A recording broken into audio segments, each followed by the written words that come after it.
Bonjour à toutes et à tous, soyez les bienvenus sur ma chaîne. Alors aujourd'hui je vous présente The Radiant Tarot, Pathway to Creativity. Donc c'est un gros coffret qui est vraiment très chouette. Je voulais vous en parler depuis quelques temps mais j'ai pas eu l'occasion. En tout cas voilà, je vais vous le présenter aujourd'hui. C'est en anglais par contre, je ne pense pas qu'il existe en français, à vérifier mais je ne crois pas. Alors, le coffret est très chouette.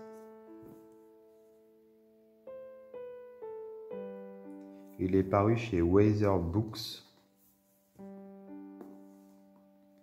Et j'aime beaucoup ce jeu parce qu'il a un côté déjà très spirituel, mais également un aspect assez, comment dire, il y a un côté un peu innocent, un peu enfant intérieur. Vous allez voir, avec les illustrations, c'est sûrement dû au style justement de celle-ci. Mais j'aime beaucoup sa simplicité, dans le sens, pas qu'il soit simple puisqu'il est plutôt complexe, mais la simplicité des illustrations, je trouve qu'il y a quelque chose d'assez authentique. Alors le coffret, il s'ouvre comme ceci. Alors normalement ça c'est à l'arrière du coffret, vous savez, sous le cellophane. Normalement on a donc cette petite plaque que j'ai conservée ici.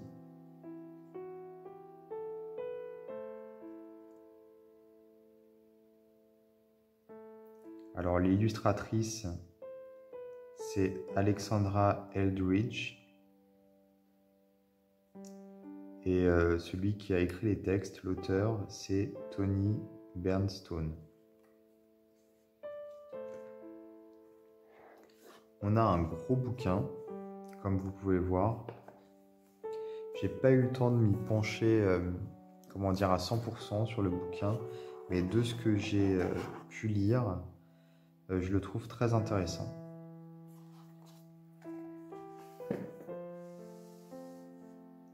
Alors, pour commencer, le livre, justement,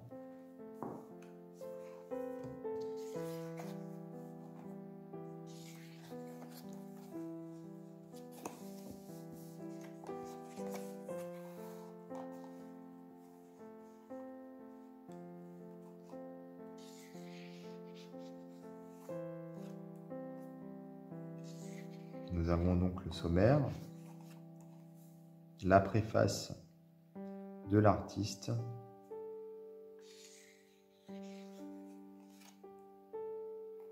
l'introduction ici.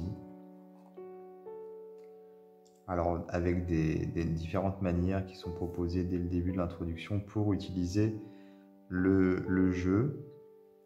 Donc nous avons la possibilité d'utiliser un journal de créativité, on va dire. Faire un tirage tous les jours, faire des tirages de tarot, utiliser les mots-clés ou alors mettre l'accent sur les pratiques créatives. Alors au niveau des suites, on n'a pas les coupes, les bâtons, les épées et les pentacles. On a l'imagination, la création, shaping, donc c'est pour bâtir, pour construire quelque chose, et la manifestation. Je ne sais pas comment traduire shaping exactement, les fondements peut-être, les fondations plutôt. Alors bien sûr il est question ici de créativité. Tout ce qu'il explique ici avec, comment dire, vous savez, le côté droit ou le côté gauche du cerveau. Souvent, on attribue à un des côtés plutôt, justement, la créativité. Et on a l'autre côté plutôt comment dire,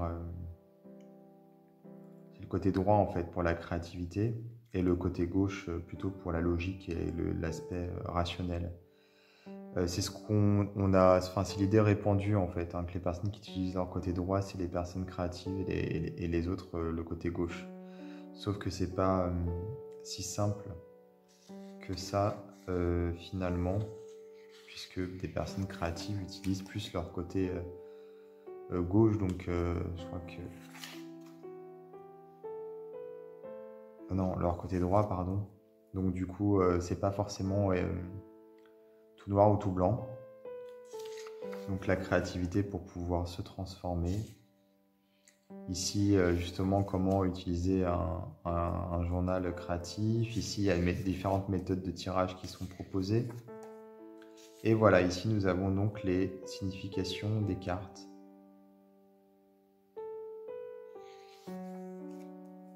D'abord les majeurs, donc on commence ici avec une petite phrase ici qui résume la carte, on va dire, la description, donc avec des éléments comment dire, d'analyse par rapport à cette carte, ce qu'elle représente et pourquoi ces choix d'illustration, la signification avec quelques mots-clés ici, et ici un texte qui est vraiment complet. Et ici des petits symboles donc, qui correspondent à l'élément et à la planète. Enfin, c'est un symbole astrologique, le deuxième, donc planète, ou alors le signe. Voilà. Donc ici la muse en fait, donc l'inspiration. Hein. Et ici la créativité, donc l'aspect créatif, comment justement mettre en pratique cet aspect-là.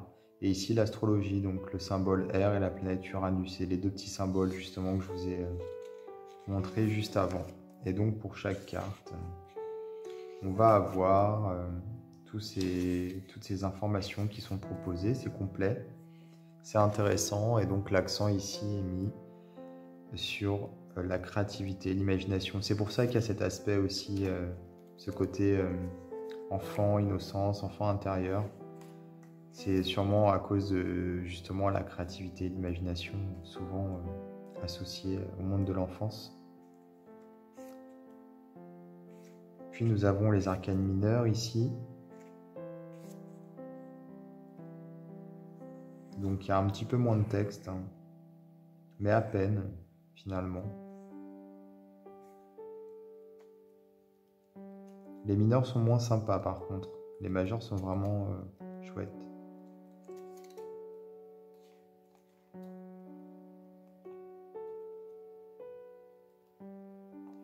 Et voilà pour le bouquin. Très complet, très intéressant. Alors j'ai pas encore tout regardé, mais vraiment j'aime beaucoup. J'aime beaucoup. Alors les cartes, les voici. Elles n'ont pas la tranche ni dorée, ni argentée, ni quoi que ce soit. Elles sont mates. Voilà. Alors je vais faire un zoom parce que je trouve que c'est un petit peu loin. Je suis pas sûr que vous pourrez voir les cartes sinon.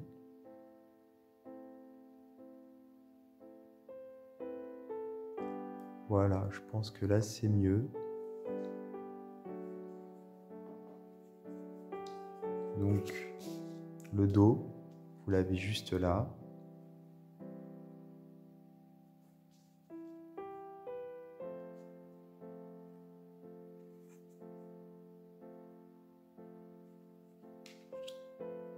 Alors il y a des animaux hein, quelquefois sur les cartes. La nature est omniprésente.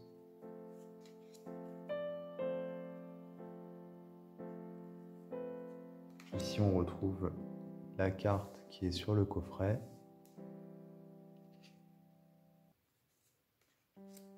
Enfin je dis quelquefois, en fait c'est sur toutes les cartes quasiment qu'il y a des animaux. J'aime beaucoup celle-là. Cette représentation de la force spirituelle, la patience, vous savez, la relaxation. Je trouve ça chouette parce qu'on a justement une image de la force qui est plutôt physique, même dans le tarot quelque part, même s'il y a la maîtrise effectivement, qui est représentée en général avec cette gueule de lion ouverte, le contrôle aussi quelque part. Mais ici j'aime beaucoup le côté zen de la carte.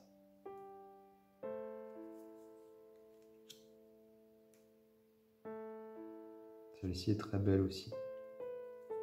J'aime beaucoup celle-ci.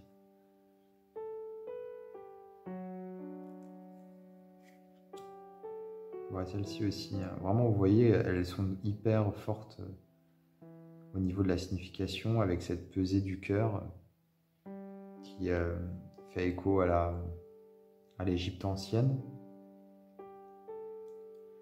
Le passage dans le monde des morts. Et en plus, il y a un miroir, donc c'est vraiment intéressant. Ça pose la question, en fait, de l'équilibre, mais surtout de sa propre vision de soi-même et de la justice. Et ça renvoie à soi, finalement, et forcément au karma et aux actions qu'on a fait ou qu'on va faire dans cette vie.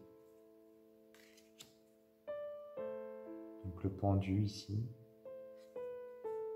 Celle-ci aussi est très belle avec cette mort représentée par un sablier, le temps qui passe.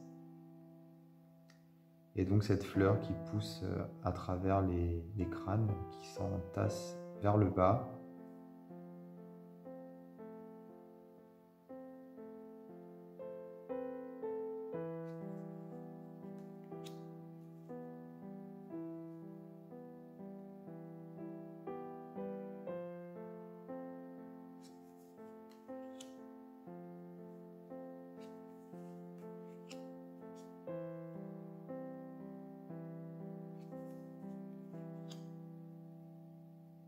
Elle est rigolote celle-ci.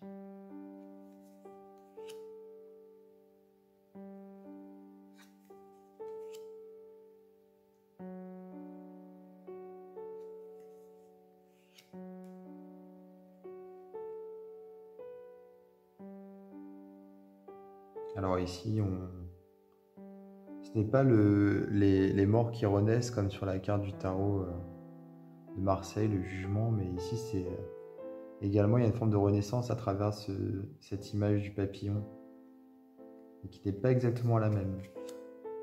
Joli mandala ici, pour le monde. Alors les mineures qui sont un peu moins intéressantes, parce que voilà, moins illustrées quelque part. Alors on a bien des coupes, des épées, tout ça. En fait, je me suis planté. C'est juste que dans le livre, ils expliquaient à quoi correspond chaque suite. Donc les coupes qui représentent. Alors attendez, je vérifie dans le bouquin. Imagination. Voilà. Je pensais qu'il n'y avait pas coupe, il y avait justement imagination directement.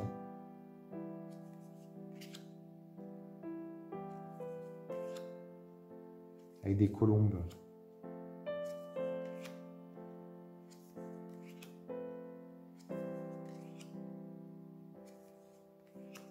Alors les bâtons qui représentent la créativité, hein, la création plutôt.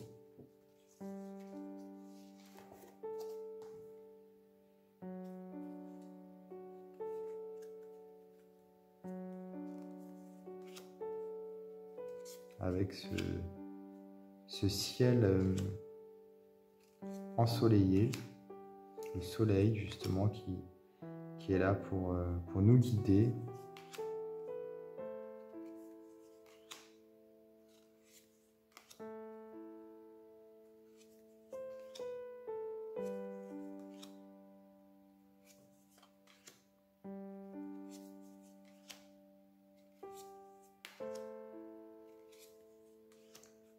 Alors les épées c'est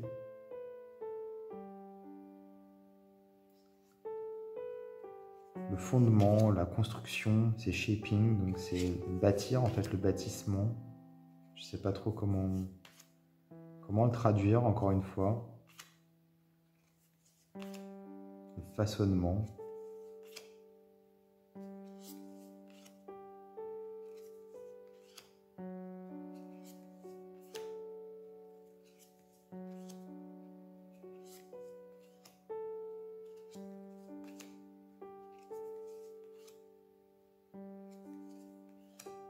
Et les pentacles.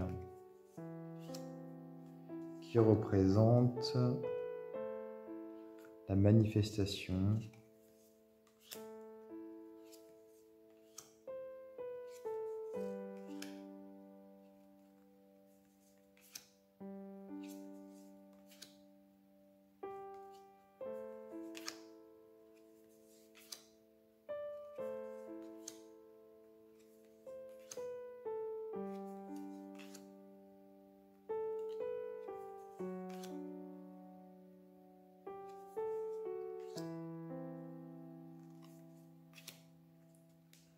Donc voilà pour ce jeu The Radiant Tarot.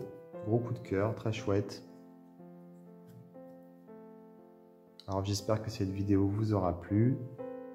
N'hésitez pas à vous abonner à ma chaîne, à activer les notifications. Et moi je vous dis à bientôt pour d'autres vidéos.